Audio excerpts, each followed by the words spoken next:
नमस्कार मंडळी मी गणेश ठाकरे रोकठोक या चॅनलवरती आपलं सहर्ष स्वागत आहे। मंडळी, नगराध्यक्ष आणि नगरसेवकच्या निवडणुका या होऊ घातलेल्या आहेत आणि अवघे 2 दिवस उरलेले आहेत मतदानासाठी।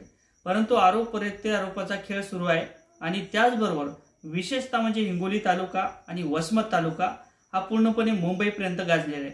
जे काही हिंगोलीतील सूत्र असेल, वसमतचे सूत्र असेल, ते हिंगोलीतून न हलता वसमत न हलता ते सूत्र पूर्णपणे मुंबईतून हलताना दिसत आहे।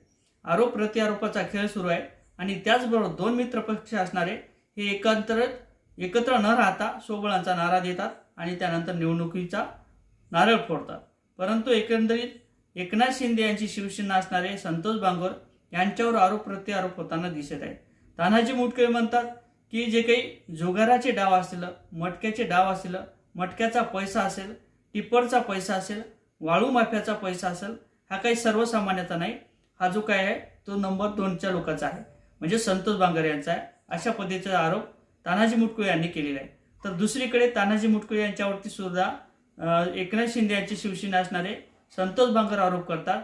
ते म्हणतात जे काही आतापर्यंत तानाजी मुटकुळे असेल आणि त्यांचे मुलगा असेल ते कुठेतरी धाब्यावरती सापडलेले, कुठेतरी लॉजवरती सापडलेले आणि अकोल्याचं प्रकरण तुम्ही बघितलं असेल असेही ते म्हणाले।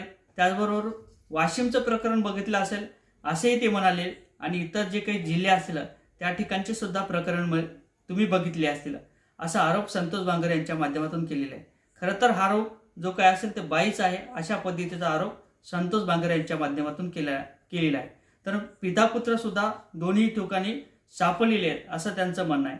तर दुसरीकडे संतोष बांगरच्या विरोधात म्हणजे मित्रपक्ष असणारे तानाजी मुटकुळे हे सुद्धा आरोप प्रत्यारोप करताना दिसत आहेत आणि त्यांनी सांगितलं होतं, तानाजी मुटकुळे म्हणाले होते जे काही संतोष बांगरचा खेळ आहे तो थांबवण्यात येईल आणि जे काही आतापर्यंत घडत आहे त्याच्यावरती सुद्धा मात केली जाईल आणि आमचे देवेंद्र फडणवीस याच्यावरती नजर टाकून आहे।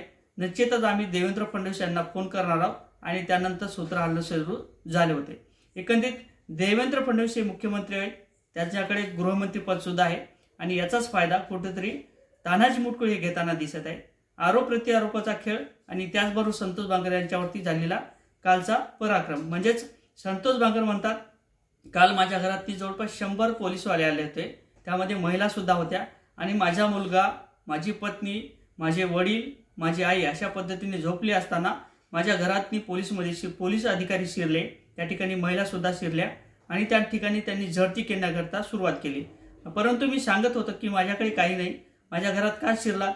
कारण तर ते म्हणाले की आमच्याकडे कोर्टाचा आदेश आहे, नोटीस आहे, वॉरंट आहे आणि आम्ही झडती घेत आहोत। तुमच्या घरातनी पैशाचा साठा आहे, त्याचबरोबर साड्याचा साठा आहे आणि जे काही लोभन असेल ते मतदारांना तुम्ही देतात, अशा पद्धतीचा आरोप होताना दिसला।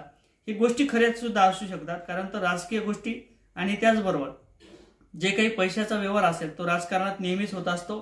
मग दारूचा व्यवहार असेल, साड्या वाटपाचा व्यवहार असेल, पैशाचा वाटप असेल, अशा प्रत्येक पक्षाच्या माध्यमातून केला जातो। पोलीस प्रशासन त्यांच्या माध्यमातून काम करतं, जे काही त्यांना आदेश येतात त्याप्रमाणे ते काम करताना दिसत आहेत। परंतु हे जे काही आदेश असतील ते कदाचित जे काही तानाजी मुटकुळे यांच्या म्हणण्याप्रमाणे जे काही त्यांनी सांगितल्याप्रमाणे आम्ही मुख्यमंत्री यांना फोन लावणार आहोत, असाच फोन कदाचित आलेला असावा आणि त्यानंतर झडती सुरू झालेली असावी।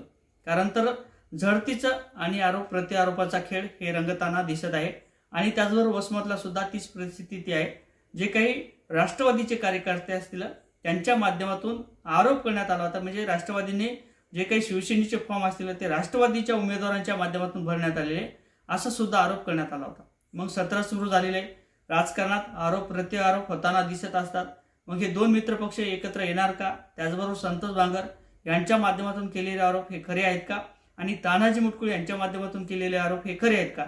नक्कीच कमेंट करायला विसरू नका आणि हा व्हिडिओ आवडला तर नक्कीच शेअर करायला विसरू नका। जय शिवराय।